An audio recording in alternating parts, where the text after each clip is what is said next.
করতে, আল্লাহ পাক তোমাদেরকে পাখিদেরকে যেমন করে রিজিক দেন তোমাদেরকে ঠিক সেইভাবে রিজিক দিতেন।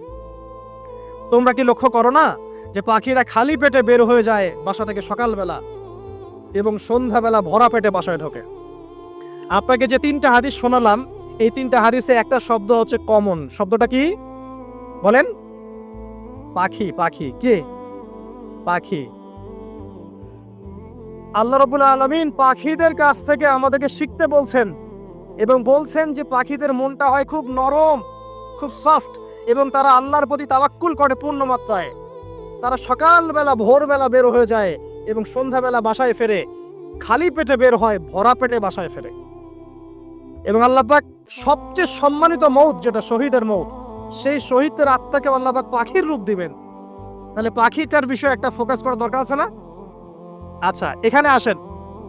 পাখির মন হচ্ছে নরম।